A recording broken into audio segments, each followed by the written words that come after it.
Pemirsa, pembukaan perdagangan saham pagi ini diperkirakan indeks harga saham gabungan bisa menguat. Apakah itu yang terjadi dan bagaimana perkembangan harga komoditas maupun nilai tukar rupiah? Kita bergabung bersama Jessica Wulandari langsung dari Studio Bursa Efek Indonesia. Jessica, bagaimana kondisi indeks, kenapa melemah kembali pagi ini dan bagaimana dengan nilai tukar rupiah?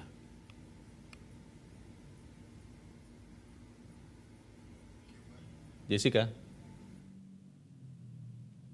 Harga saham gabungan pada pagi hari ini dibuka melemah. Leo, ini disebabkan adanya penurunan harga saham batu bara.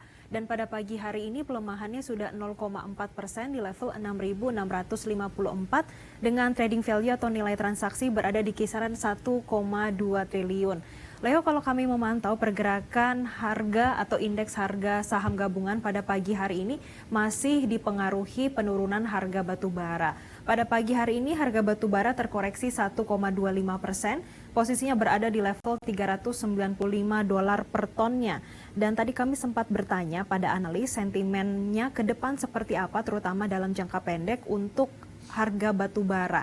Ini ada dua sentimen yang mempengaruhi secara fundamental. Yang pertama, ini terkait dengan bagaimana parahnya musim dingin di Eropa, kemudian di satu sisi juga kemampuan konsumen ini untuk menyerap batu bara.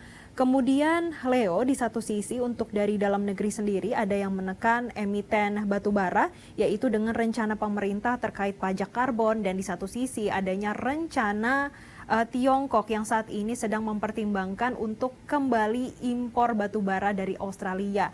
Sehingga pada pagi hari ini kalau kami memantau saham yang berbasis batu bara ini terkoreksi. Yang pertama ini Adaro turunnya 0,66%, Indika melemah 0,41%, PTBA juga turun 1,22%. Ini sama seperti ITMG yang melemahnya 1,22% dan juga UNTR yang melemah 1,52%. Kemudian Leo, kalau kami memantau pergerakan indeks harga saham gabungan, ini kurang lebih sama pergerakannya dengan pergerakan Bursa Amerika Serikat dan juga pergerakan bursa regional. Untuk pergerakan Bursa Amerika Serikat pada tadi malam ini didominasi pelemahan pada penutupannya.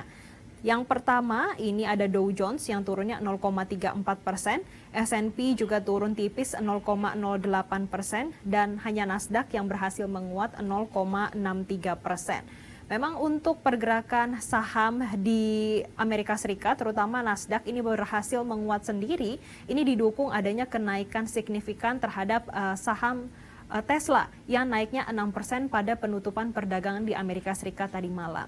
Namun secara fundamental untuk pergerakan bursa di Amerika Serikat ini dipengaruhi para investor yang masih wait and see terhadap dua data.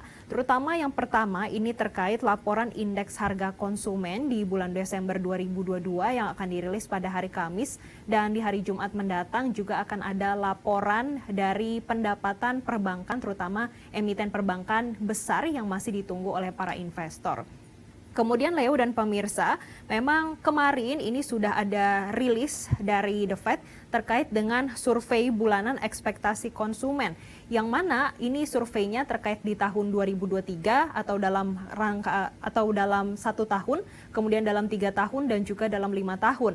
Yang untuk 1 tahun di tahun 2023 ada ekspektasi dari para konsumen kalau inflasi di Amerika Serikat akan melandai ke level 5% sepanjang tahun 2023. Sedangkan untuk jangka 3 tahun ini akan berada di level 3%, dan juga untuk 5 tahun berada di level 2,4%. Dengan melandainya atau ekspektasi dari para konsumen melihat melandainya inflasi di tahun 2023, mereka berharap nantinya The Fed pada bulan Februari akan lash hawkish. Kalau sebelumnya The Fed menaikkan suku bunga acuan sebesar 75 basis poin sebanyak 4 kali secara berturut-turut. Kemudian yang terakhir ini menaikkan suku bunga acuan sebesar 50 basis poin. Di bulan Februari ada ekspektasi kalau The Fed akan kembali lash hawkish, setidaknya tidak akan setinggi 75 basis poin. Namun Leo, ini cukup berbeda dengan pergerakan bursa di Eropa. Karena kalau kami memantau untuk pergerakan bursa Eropa tadi malam justru ditutup kompak menguat. Kami pantau bersama, yang pertama ada The DAX Jerman berhasil menguat 1,25%, kemudian CAC 40 Prancis ini juga naik 0,7%, dan FTSE 100 Inggris naiknya 0,3%. Memang untuk pergerakan bursa di Eropa, terutama zona euro, ini didukung adanya melihat bagaimana pelonggaran adanya COVID-19, terutama pembukaan kembali perbatasan Tiongkok, dan ini menyebabkan saham-saham yang berbasis travel untuk di zona euro ini berhasil naik 2,5%. Dan sentimen ini juga mempengaruhi pergerakan bursa Asia.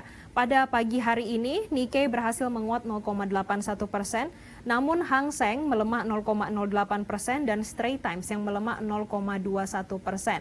Dan sepanjang hari ini, analis memprediksi pergerakan indeks harga saham gabungan akan terkonsolidasi dan akan berada di rentang 6.600 hingga 6.745. Leo. Baik, Jessica, kita akan memantau terus sepanjang hari ini. Untuk saat ini, terima kasih laporan Anda, Jessica Ulandari, langsung dari Studio Bursa Efek Indonesia.